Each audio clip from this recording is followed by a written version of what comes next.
Let's head back to the lighthouse. We have a USB drive. I wonder if that's the weird shape to get stuck in that thing. I doubt it, but we might as well try while we're here, right? Oh, I thought there was a campfire for a second. I forgot I lit it up. There's nothing wrong on the back side of this, right? Can't get to that one. Okay. Why can't I go that way? There we go. There's a very indestructible bush. What if we try the flash drive in the door panel? Oh shit, it works. Hydrate. The ghosts in here seem like they're kids. I don't know that that makes it better, but they don't seem malicious.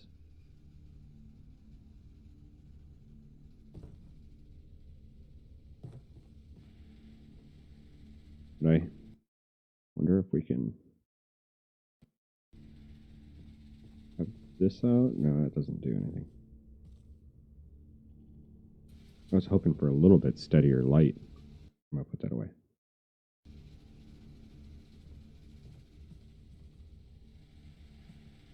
Well, there does not appear to be anyone in here, but we now have a crowbar. This is mine. Sector 1. This is the house, right? I wrote it down. Yeah, Sector 1 of the home, Sector 0 to the repeater. Fuseless machine. It's an old generator. It won't work without its fuse. Broken fuse. Okay. Door.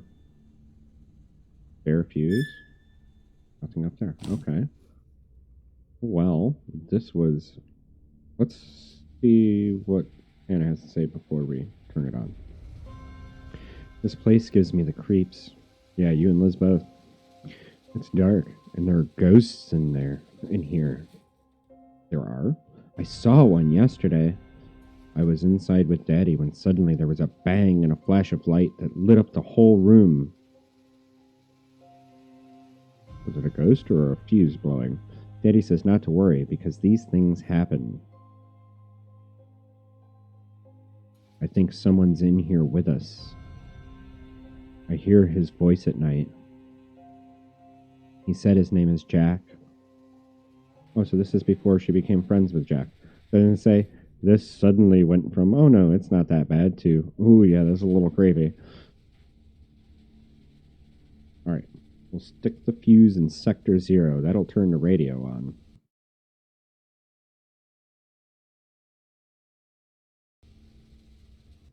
Bloop. Oh, look. A tower. Excellent. Excelente. The tower is powered. Up now. We powered up the tower. It's a tower of power. Alright, make our way back out of here. And I'm thinking potentially we can use this crowbar to break into either this place. Say that you're fine when you're not really fine, but you just can't get into it because they would never understand. Yeah, that's one of my favorite sounds of all time because it's always so accurate. But I wonder if we can crowbar the gate open. I can't do it. No, we need a key to get into this gate, which gives us potentially something, I guess. But there was that shut gate at the lighthouse that did not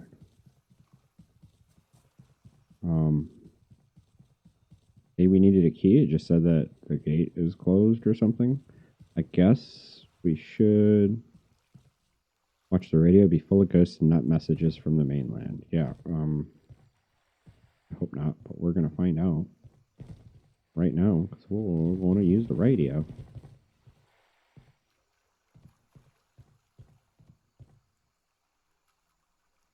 I don't know the frequency to send my SOS to. Ah, I could do with a user manual or something of the sort. So we're going to have to get that probably out of the lighthouse or maybe out of that gate, and we'll get a key out of the lighthouse to get into that gate. Aha. I've got you, game. I see how you work now.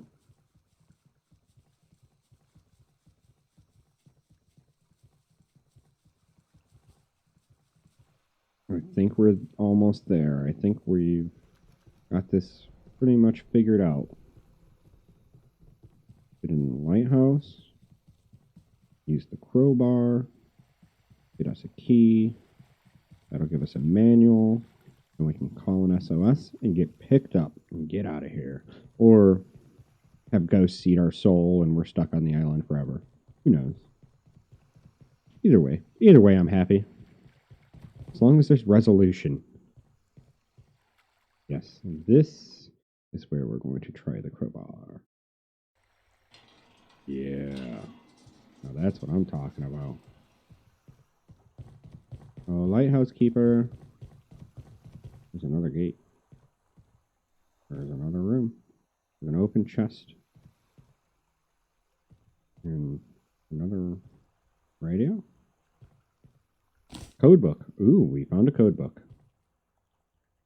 That's going to be good. What is this? Discover the story. 15th September 1989. This should never have happened, and here I am now, in tears, writing about my project and about my daughter. We started off with the most honorable intentions. We felt invincible, emboldened by our studies and calculations. But, as often happens in these cases, something had to go wrong. This time, unwittingly, we awoke the souls of the dead.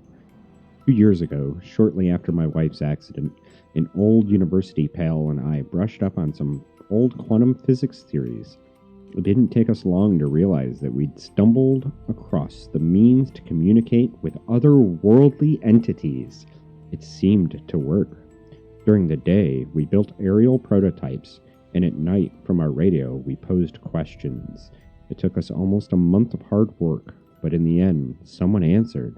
We talked about our present, past, and future. We intended to delve deeper into our stories, take our absurd adventure to the rational level. For this, we relied on the premises of Cerberus Electronics. They said they would develop the aerials and finance the whole project if we moved to their island. They seemed to believe in us. But money alters the mind and pollutes the heart. They made me attempt a connection before the construction of the third tower was completed. We all knew this was unwise, but they forced me when they showed up with a letter of resignation ready for my signature. It was a tragedy. Within seconds, the island was hit by a raging storm of thunder and lightning. In the distance, we could hear cold voices calling out our names. Only then was I truly terrified by the power of what we'd discovered. My daughter Anna was on her way home when all this happened. She was bringing me a large red ruby she'd found in the cave when she was struck on the forehead by a stone propelled by the wind. I killed her while trying to save us. They've ruined my life, destroyed my work. They've killed my daughter. If it hadn't been for their greed, there would have been no storm, and Anna would still be alive. I miss her like the air I breathe.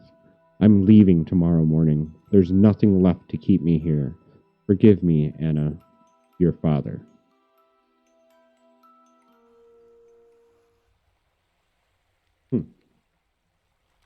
Well, murder mystery wrapped up.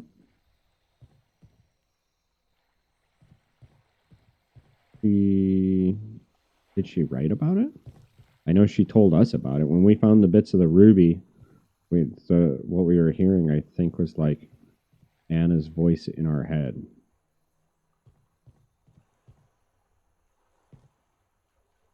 Oh, that's that cloth that we took. Okay. Oh, a key in here. Can I take an axe to this? Apparently not. But we're going to try again anyway because can't let any chest go unturned. No keys or anything. Switches don't do anything. Okay. We have the code book. Let's go see if we can make a call, and not to a ghost, but to the mainland.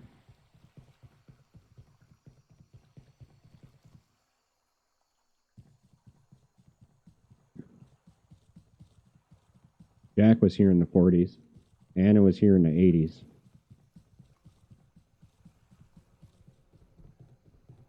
Jack was always a ghost. A ghost, ghost, ghost, ghost. Well, not always, obviously, but...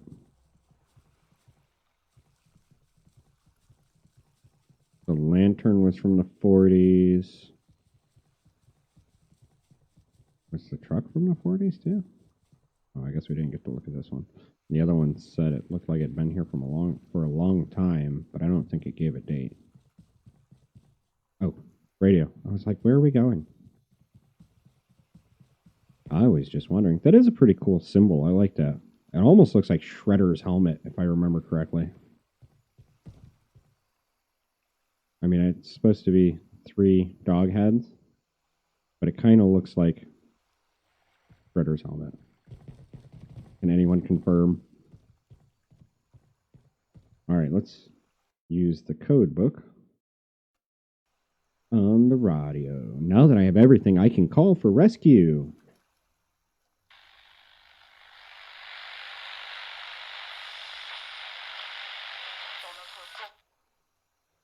This is the correct frequency. GEA Tug here. Can you hear me? We've just received an SOS from your position. Over. Yes. My name is Jeremy Parker. I'm the only survivor of the plane crash. Rescue me. Please. We've identified your coordinates, Jeremy. We're on our way. Over and out. Uh-oh. Do you know what's always been my greatest fear, Jeremy? The thought of flying. I've always been scared stiff. But now, my vision of the world is totally different from this limbo. I've seen my father cry every night, first for my mother, then for me. He doesn't know yet, but now, thanks to you, I'm free to move on. I'd warned you about the ruby. It's an extremely valuable object. I must ask you one last favor. When you go back to civilization, find my father for me. Tell him I miss him, and I'll wait for him here with Mummy. Only when we're reunited, we'll be able to fly off to a better place.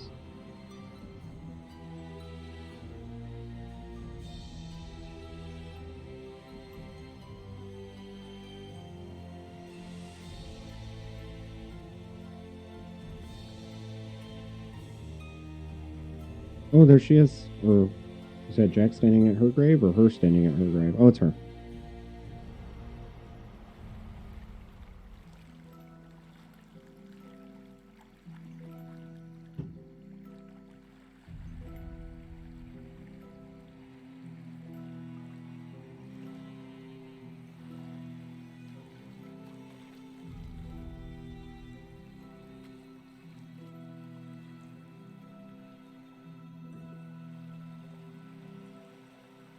Yeah, right? Is Jeremy ready to make an old man real sad? Hey, guy, I know that your wife and daughter are both dead, but they told me something inside me changed radically after that day. How could you not an uptight asshole anymore? Anna appeared in my dreams for 2 nights in succession, showing me other fragments of her life. Her home, her family, her father. I found that man in a small abandoned house in the London suburbs on a cold December Monday. We sat down to a cup of tea, and I started telling him my story. I told him about the island, about his daughter. He struggled to keep his emotions in check, and his eyes misted over.